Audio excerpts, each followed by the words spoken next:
Welcome to English Easy Hub. Join us as we ignite the flames of your English learning journey together. Please subscribe to watch and embark on your English learning journey. Don't miss out on the exciting content. This dialogue delves into the value of having an English-speaking partner as a vital tool for language learning. It covers a range of topics, including how to structure sessions for productivity, overcome communication barriers, and stay motivated over time. The conversation also emphasizes practical techniques, such as role-playing, cultural awareness, and balancing real-time conversations with asynchronous communication. By addressing common concerns and providing actionable advice, this dialogue serves as a comprehensive guide for learners aiming to improve their English fluency in a meaningful and engaging way. Hi, teacher. I've been thinking about improving my English by finding an English-speaking partner. Do you think it's really worth the effort? Absolutely, Alex. A language partner offers something you can't always get from textbooks or classes: practical, real-world experience.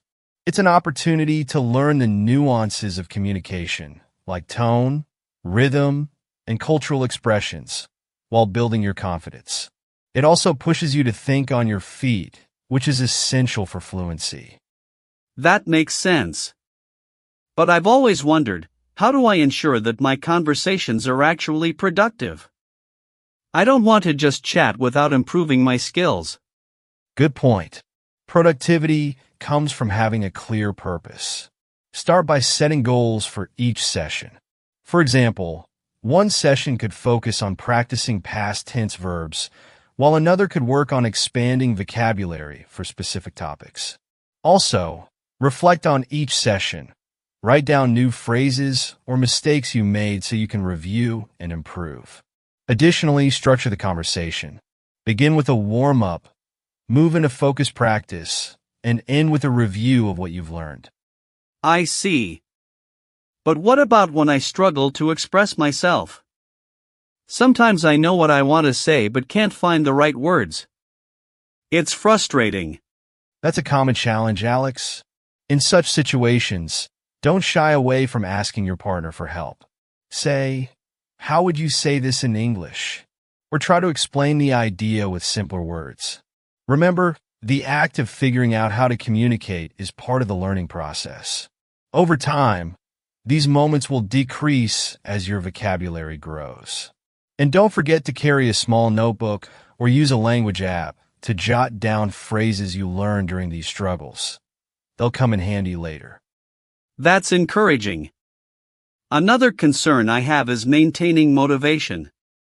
Speaking with someone regularly sounds great at first, but how do I avoid losing interest over time? Excellent question. Motivation often dips when progress feels slow. So make it a habit to track your achievements. Celebrate small wins, like mastering a tricky phrase or understanding a joke in English. Also, keep things varied. Switch between casual conversations, role-playing scenarios, or even debates on topics you're passionate about. A dynamic approach keeps you engaged. Additionally, consider rewarding yourself. For instance, if you complete 5 successful sessions, treat yourself to something you enjoy. I like that idea of role-playing. Could you give an example of how I might use it with a partner? Certainly. Imagine you're preparing for a trip abroad. You and your partner could simulate a situation where you're ordering food at a restaurant or asking for directions. Role-playing not only enhances your vocabulary, but also prepares you for real-life interactions. It's fun and practical. You can also expand into more creative scenarios. Pretend you're a news anchor reporting on an event or act as a customer and shop assistant discussing products. The possibilities are endless and can align with your interests or goals. That sounds useful. Speaking of practicality, how do I deal with time zone differences if I find an online partner from another country? Flexibility is key here. If you're serious about building a partnership, you'll need to compromise on timing. Discuss schedules openly and find overlapping hours that work for both of you. Alternatively, Consider asynchronous communication like sending voice messages or recorded videos, which gives you both more flexibility. Another tip is to look for a partner in a country with a time zone closer to yours. This might not always be possible, but it could simplify scheduling. Voice messages sound interesting. Are they as effective as live conversations? They have their own advantages. With voice messages, you have time to think about your response, which can lead to better sentence construction. It's also a great way to practice listening and pronunciation at your own pace. That said, try to balance it with live interactions to develop real-time conversational skills. You could even combine both methods. Use voice messages to clarify complex topics and live chats for casual, flowing conversations. One thing I'm worried about is cultural differences. What if I accidentally say something offensive or fail to understand a cultural reference? That's a valid concern, Alex, but it's also an opportunity for growth. If you're unsure, don't hesitate to ask your partner to explain. Most people appreciate curiosity and effort. Similarly, if you make a mistake, apologize and treat it as a learning experience. Remember, cultural awareness is as important as language fluency. To minimize these challenges, do a bit of research on your partner's culture beforehand. Learn about common customs, taboos, and humor. It'll enrich your interactions. That's a good perspective. On the topic of learning, what can I do outside of conversations to make the most of having a language partner? Great question. Prepare for your sessions by reading articles, watching videos, or listening to podcasts on topics you'd like to discuss. This not only improves your knowledge, but also gives you fresh ideas to talk about. After each session, review what you've learned and practice using new words or phrases in sentences. Also, consider keeping a journal in English. Write about your sessions, your thoughts, or even imaginary stories. It's a great way to reinforce learning. That's practical advice. Is there a specific mindset I should adopt to get the most out of this experience? Definitely. Approach each session with curiosity and a willingness to make mistakes. Mistakes are essential. They're how we learn. Also, view your partner as a collaborator rather than just a teacher or critic. Building a positive relationship will make the process enjoyable and more effective. Finally, stay patient. Language learning is a journey, not a sprint. Celebrate progress, no matter how small. I hadn't thought of it that way before. Lastly, do you think there's any downside to relying too much on a language partner?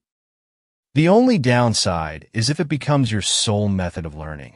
A language partner is a fantastic resource, but it shouldn't replace self-study or structured lessons. Use it as a supplement, a way to apply and test what you've learned. That balance will ensure steady progress. It's also important to occasionally assess your own progress independently to identify areas where you still need improvement. This has been incredibly insightful, teacher. I feel like I have a clear plan for finding and working with a language partner now. I'm glad to hear that, Alex. Remember, the most important thing is consistency and a positive attitude. Every conversation, no matter how small, is a step forward. Keep at it, and you'll see remarkable results. Thank you so much. I'll start looking for a partner and preparing for my sessions right away. That's a fantastic start, Alex. Stay committed, and remember to approach each session with curiosity and patience. Your consistency and effort will make all the difference. Keep me updated. I'd love to hear about your progress and help you navigate any challenges you face along the way. The discussion underscores the transformative impact of working with an English-speaking partner. Key points include the importance of setting clear goals, tracking progress, and staying consistent in practice. Learners are encouraged to view mistakes as valuable learning opportunities and to approach sessions with curiosity and openness. The dialogue also stresses the need to balance partner interactions with self-study and structured learning to ensure well-rounded progress. By adopting these strategies, learners can not only develop their language skills but also build cultural understanding and confidence, turning every conversation into a stepping stone toward mastery. Thanks for watching. Remember to subscribe, like, comment, and share to keep the English learning journey alive.